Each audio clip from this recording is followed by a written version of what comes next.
Hi, this is Mike, And I am Fran. and this is Mike and Fran Unrehearsed, episode 10. Hey guys, we made it to episode 10, and I'm so happy to be here with Mom today. And guess what I did? I bought her a treat from a Japanese store. What's it called, Mom? Well, I call it's an ice cream ball. That's right, ice cream ball. They call it mochi ice cream. I got her the island coffee flavor. I got a red bean. I got a green tea. Wrapped in rice. Basically, Rice. it's ice cream wrapped in a sweet rice dough. Yeah, It's really tasty when you pull it out of the box. So we tried a couple before we hit the road, but then we drove around a little bit and put them in the freezer when we got home. And late at night, we opened the box and they were, what? Melted, right? So it just goes to show you, if you guys buy mochi ice cream, it has a very low melting point, I think. Or maybe it's very high. I don't know what it is. But anyway, you need to put them in the freezer right away. That's all I'm trying to say. Still taste good. Yeah, they're pretty good. They're pretty tasty. Go on. All right, so anyway, guys, here we are, 216thenet.com, real life internet radio. As always, please send your questions to 216thenet at gmail.com. And I wanted to mention that we are going to be going over some questions that we've had a few weeks now, and we're going to sort of get those taken care of. But please send in more questions because we're running out. We need more questions. 216thenet at gmail.com. Thank you so much. Thank you. So first of all, I want to mention, of course you already know this, but I'm not on the radio 24 hours a day, 7 days a week. And when I'm not, I'm selling real estate from Keller Williams Success Realty. So if you're looking to buy or sell or know anybody that's interested in moving, please give me a call. That's 847-903-8061. That's Mike from Mike and Fran at Keller Williams at 847-216-9061. No, wait a minute. 847-903-8061. Mom, what's happening to me? I'm losing my mind. Oh my God. Okay, so one more thing I wanted to mention. My buddy is at Joe's Plumbing, and not only does he do free estimates, which is unheard of in the plumbing field, but he'll do some rehabs too, and he'll give you an estimate on that as well. So if you need a plumber, call Joe, because if you got to go, you're going to call Joe. And that's 773-732-8153. That's 773-732-8153. Thanks so much. So, Mom, how's it going? It's been going fine for me, but I have been a little bit more than concerned about my family in Oregon. Because being from Oregon, once an Oregon, you're an Oregonian forever once you're from there. Right. And all of the places they've been talking about, I know well. It's my childhood where I grew up. And I've been busy talking to 3 people who live in Portland, my sister, Jackie, Heather, 2 nieces, and in Eugene, my brother evacuated for 2 days, and one uncle had a place up on the McKenzie River burn, and Roseburg, so all over. And how terrible the air pollution is now, worst in the world there. That's what I've heard, yeah. But, and Talent, I know the town that got wiped out, this beautiful wooded area. I hear that one out of every 10 Oregonians have to has been evacuated. Have to That's be evacuated. What they said. That's right. Yes. That's right. Yes. Well, that's pretty intense. Yes, it is. Well, let's just hope and pray that they stay free and clear, and that they finally get these fires under control. The fires dissipate soon. Yeah. Yes, Yeah. yes. Yeah. All right, Mom. So here's a good one. What are the 5 most important things you have learned in your lifetime? Well, jokingly, I will say to breathe. But being truthful is very important, I think, in your life. Being a patient type of person, not jumping to conclusions. And thanking your faith. I come from a family where my mother and father did not go to church. My father was more of an agnostic, and I, being the eldest of 6 kids, would take some of the younger ones 2 miles. We'd walk to Sunday school, but never joined a church until we all got away from home. And out of that, 2 of us became Catholic. one Baptist, one Congregational, one Jehovah's Witness. We all found our own religion. Right, right. And I think that is important. But I think my father, I don't think you have to go to church to be a godly person. I think it's just living a good life and being good to others and being kind. I think kind is one of the biggest things that pops up more recently than ever before. I agree. Being kind and considerate to people. Absolutely agree. And look at each day as a gift. Being happy feels good, makes good. Try not to be negative. These would be some of the important things. And of course, is education, learning. Be alive and learn something new every day. Yeah, because stress kills. Everybody knows Yes. that. And everybody has their own way of dealing with it. I don't know. I try to deal with things that I have more control over and let things that I don't kind of go by the wayside, and then, make the best of the situation. But you just can't worry about things to death, things that you have absolutely no control over. That's not good. That's not good. So I agree with you. I would say you got to have faith in whatever religion or faith that you believe in. I think that's important. I think it's important to listen. You need to, seriously listen to somebody instead of having the wheels turning and thinking about what you're going to say when they're done talking. Just listen. Listen to what they're saying. And if you don't understand, ask them a question so that you understand what they're talking about. And then, of course, don't jump to conclusions. I think is, something that could be really obnoxious if people continually do that. And I think working hard. No one does things for you. You have to make your own way. Put out your own energy. I think working hard. Calm down, be level-headed. Don't jump to conclusions. And, of course, our most famous one that we talk about almost every show now, don't judge a book by its cover. That seems to be an ongoing theme, right? Yes. Okay, and I have one more. Are you done? Is that all yours? I Right now? am through. I have one more. Don't open the top of a pepper shaker and blow into it directly, because you'll be blinded. No, I remember doing that at a.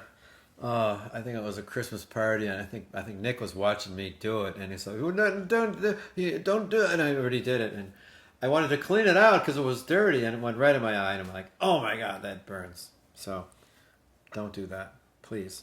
Don't do that. Okay, Fran. So here's a good one. Fran, how did you meet Mike's father? Well, that's my father, right? Your husband. So, Fran, how did you meet Mike's father? And was it love at first sight, or did he have to do some convincing? Well, I went against one of the things that I think is a good thing to do. I judged a book by its cover. You did? I was living on Lakeshore Drive in what they call a girls' club up near Loyola. Uh-huh. And one of the girls brought an Italian person and had a friend with him, which was my husband. And I was induced to go out to go to a movie with him. Okay. Well, I wasn't too impressed. First of all, I felt he had old dungarees on. He could have dressed better. And he'd eaten something that was garlicky, and I could smell garlic. Oh, boy. So then when it came, I thought he was the janitor at CBS, and even the janitor would have dressed better than that. But I found out I was all wrong. He was a very interesting person and had a lot to offer, and grew to love him and had a big family. That's great. So here's one for me, Mom. Mike, are you more into looks or brains? Well, I went to college for 4 years, but, I'm sorry. It took me 7 years. No, there was a lot of things to do at Southern Illinois University besides go to school, and I don't think I was in that much of a hurry to get out and get a full-time job. Okay, so I took my time. And you needed 132 hours for a bachelor's degree in electrical engineering where I went to school. They wanted to give you a broader engineering curriculum than most, at least That's what they told us. So I think it's important to be smart, to have brains, to be college educated, um, have kind of similar goals and ideas about life and what you want to get out of it. And of course, I think it's important to have good hygiene and take care of yourself and be good looking and stay healthy and all those good things. So, I guess I'm not swaying towards one or the other. I like both. I like a woman that has good looks and has brains. And I want to mention one thing. When you meet somebody and get to know them a little bit, I don't know when it happens, but there's some kind of a trigger or like Aura, feeling. something Yeah. that goes off inside internally that you have absolutely no control over. I don't know. I remember feeling like that in college. Southern Illinois was known for its Halloween parties and things like that. But I remember one time being out in the town and somehow I just came across this woman and we saw eye to eye and we started talking a little bit.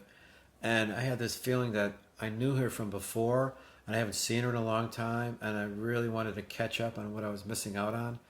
And it was just an odd feeling of like where have you been all my life and what made you come into my life now?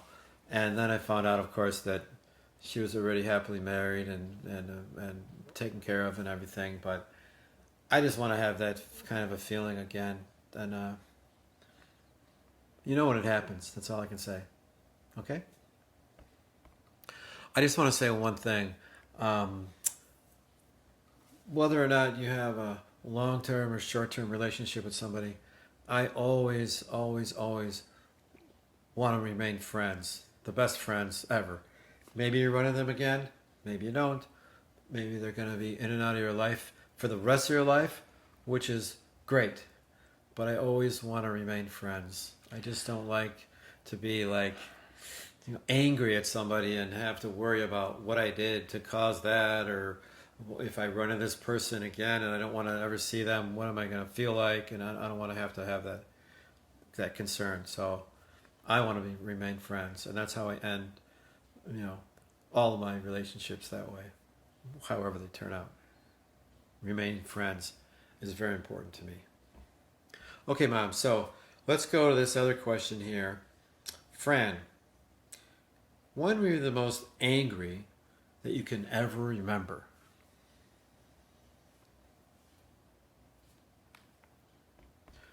So, Mom, what do you think?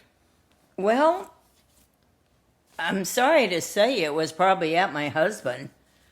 When one time we had an open house at school, which we had off and on, but in one of the open houses, we got through by a little bit before 9. Instead of coming home directly, I went out with the teachers for about a half an hour and came home about 45 minutes later. And in the meanwhile, he had circled the whole neighborhood, went to the police station to see if I had turned up there. I think I remember that. And I was so embarrassed. I thought, here I'm in my 50s. I've got all these kids, and my husband is keeping that close at tabs on me. And I kind of blew up and said, well, you know what? I'll never call you if I anything. Well, after a couple of years, I did simmer down on it and did. But he was doing it out of concern. But Jim had a tendency to have love that was smother love. Mm-hmm. He sort of did that with the kids growing up also. Right, Michael? Yeah, he did. He couldn't understand the concept of going to a party, which is kind of funny. Going to a party, Dad. Going to a party with some friends. What is someone's birthday? Is graduation? Someone got married? What do you mean party? What's a party for? Oh, it's just the party. Just to hang out with friends. That's all it was. And I don't know, it's just a generation thing, I think. But he would always say, especially to the girls, where's your keys? Where's your money? When are you going to come back?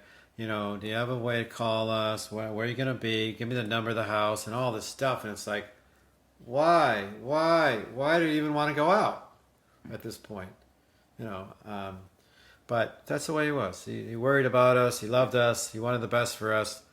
And, he thought if we wanted to go out, we should go out with our little baby sister or something instead of going out with other crazy people. That would make more sense to him. I had seen that same thing happen, and I wouldn't have thought of it till you just mentioned it now.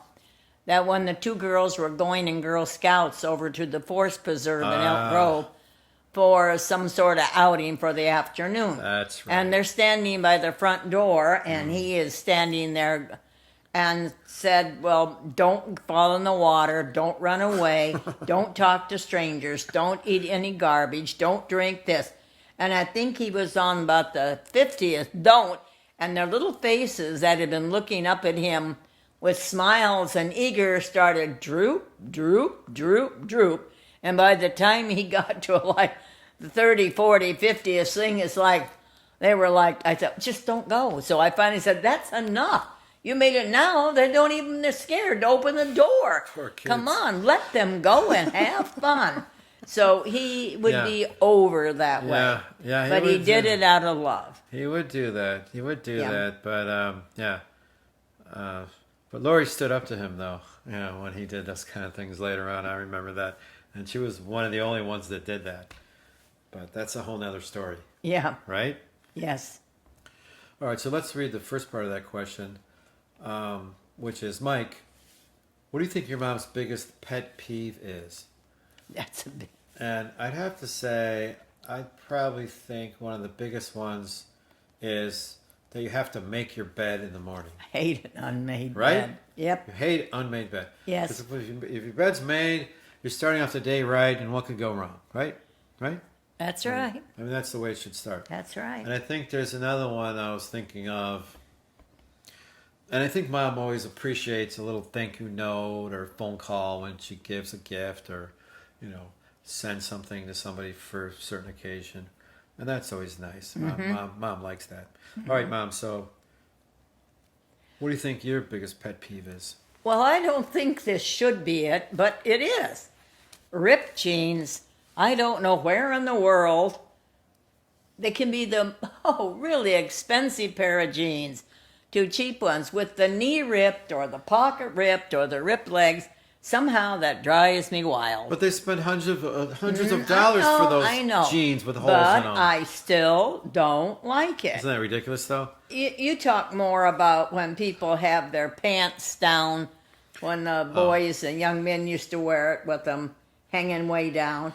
But that bothers me more is just to see jeans that are ripped. I don't like that sloppy dressing. I mean, it could be stylish, Well, but not it's halfway stylish, down your though. butt and your underwear hanging out. Yep. It's just ridiculous. I'd like to see those guys in a pinch where they have to run really fast and see how that goes with their pants down to their knees. That would be a good YouTube channel to see some of that stuff. What do you think, Mom? Yeah. I suppose, but I just don't know why. The jeans shouldn't bother me, because how a person wears their clothes is their own business. Right. But the rips in the knees and the rips, I don't like. Stylish, Mom. I just don't care Stylish. Okay. All right, Fran, so here's a good one. Who were the most effective leaders in your lifetime? Well, I could go a way back there with Eleanor Roosevelt, wife of a leader. Eleanor Roosevelt was a very respected woman, in my opinion. She wasn't the prettiest, but she was so good and strong in that time. And I remember hearing her husband, Eleanor Roosevelt, on the fireside chats, coming out with his East Coast accent, ma, friends, that my dad would have it on all the time. But for leaders, I think Nelson Mandela. I think he is a man that I just really admire in every characteristic. I also was a big fan, let's say, of Dwight Eisenhower and Jimmy Carter as presidents, just for who they were, maybe so much not what they did. Yeah. I think of Carter being the most pure person in the whole world when that article came out about I lusted in my heart after the person. That's right. And then when you were in Georgia, you said that Rosalynn, his wife, had the most beautiful complexion. That little Georgia peach lady. Somehow I remember that because I was close to her and they were on campaign, and Yeah. it was in the mid 80s, I think it was. Yeah, I just noticed that about her. Well, I have to think back in my grow up time. I have to wonder when we idolize people for what we thought they were doing good, but not knowing their personal life, and that was the Kennedy family. Right. I was enthralled with the Kennedy family.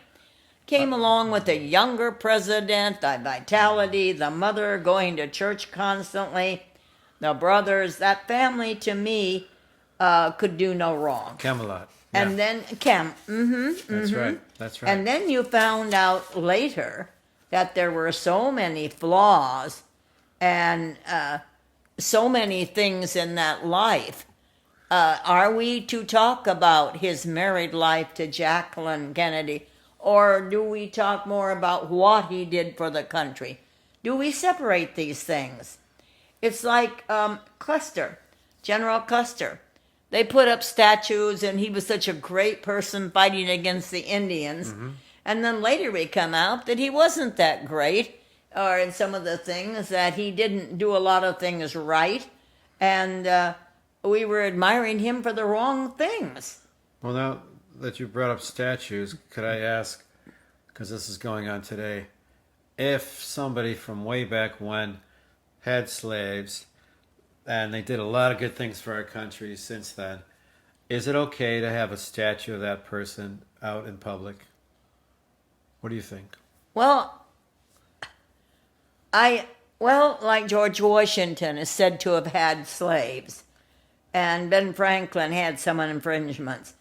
I still think that noting them for the roles they played in history and not judging them for the personal man is right in a way. And I think that of the time it should have gone up, it's there. Yeah. It's the same thing about Columbus. Wow. They say here in Chicago, pulling down the statue of Columbus Yeah. because Columbus treated the Indians badly, brought them back here, and but that's what was being done at that time. Yeah. And I think that's part of history. How do you feel about it? Well, it was a way of life then, and that's Yeah. how it was. It's not right, and we know it's not right. Yeah. And it doesn't happen today, and it shouldn't happen today. But that was the way life was then. That was the normal. That was the normal thing to do, is what those people did in that day and age. And that's all I can say about it. But that's not normal. It's not acceptable. I totally agree with that. And moving forward, we need to get as far away from that as we can. Okay? Right, right. So here's a good one, Mom. What advice would you give a young woman starting out in life in 2020? Wow, is that different when I started my life out? Yeah. I guess you'd call me a young lady in their early 30s or late 20s, but nowadays it's such a different world around you out there. But still, one should try to involve themselves in a good education in many areas as they can. Yeah. I think learning to play a musical instrument or learning to do something athletic. I was always great in athletics. I could beat all the boys up to 8th grade. I think learning to be yourself and being proud of yourself and always being there for your family, your brothers and sisters, and still hoping that even though people spend so much more time with their computers or isolated, that they still have companionship with girlfriends, friends. They still have friends. True friends. That they don't just hole up somewhere. Good friends. Just studying on one thing or something. I think it's important to have friends that you can, call on when you're not doing that great, and that'll kind of be there for you and help you through it. And you need to have sort of, peer group friends, I think, because I don't think family members can always fill that gap of what other young people are doing out there when you're starting out and you have nowhere to go. And especially now with the COVID-19 thing, it's like, oh my God, it's just, a lot of things are different. You got to be very careful. You got to be diligent at what you're doing, and you got to have patience. And I think you have to, have faith that someday we will be over this COVID-19 thing, and things will maybe be back to being semi-normal again. They're never going to be the same. They're never going to be the same they were, I don't think. Well, and have faith in But- God, But you know what? in your religion. The big word now in business is pivot. People are pivoting their business so that they can concentrate on areas that are going to be marketable, and maybe a new product or maybe a modification of a product, something that we need and we need to have, and something that they can actually produce and make available for people so that they can stay in business. So I think you might have to have the mindset that even though your heart was set on a certain area, that might not be the right area for you right now until things kind of, level off a little bit. So be flexible and be mindful of the state of affairs, and look for some diversity in the workplace, somewhere that you can fit in and make a difference. And you don't have to get married early. When I was young, when my sister got married before I was, everybody was, poor Francis, you'll get married. Oh, poor Francis. On that. And I didn't get married till I was 28. But most people were getting married in their 19, 20, way earlier. Well, I remember when I lived in Georgia, if you weren't 19 and barefoot and pregnant, so to speak, there was something wrong.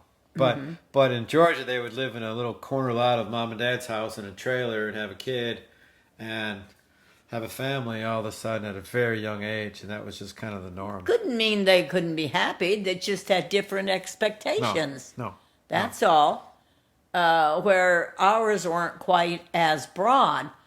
When I was growing up, it wasn't regular to see women doctors, women lawyers. All of that has come through since I was born back in 1927. So you graduated in LA Arts and Architecture, and you wanted to go into interior design, right? I wanted to be a fashion illustrator. Fashion illustrator. Yes. And that wasn't something that a woman could walk right into after college. Yes, you could. There weren't that many jobs, and you'd have to go to somewhere like New York City Yeah. and sketch and do things for a big store. But when I went to Chicago, having that background, my job, I ended up working at A. Solka and Company in Men's Custom House as a secretary. Well, and loved it because I got to meet the dignitaries, the people that came in, interesting oligarchs and politicians. But that could have been a starting place for your career. Yeah. If you were going to be going there and working all these years. Right. Instead, right. you wound up getting married and not pursuing a career at that time. Yeah. And you wound up, becoming a teacher. So, you did that, and you were really good at that. Well, study as much as you can, read. That's it. Well, that about does it for Mike and Fran Unrehearsed, episode 10. Please remember to send in your questions to 216thenet@gmail.com, and go to our YouTube channel, and please subscribe. Thank you so much. Hey, Cubs and Sox, could you imagine a World Series where nobody is attending in the stands? Oh my God, that's not going to happen. Please tell me that's not going to happen. Well, thanks for tuning in, and we'll see you all next week at noon. Goodbye. This is Fran signing off. Have a good week, and let's hope they get the fires under control on the West Coast.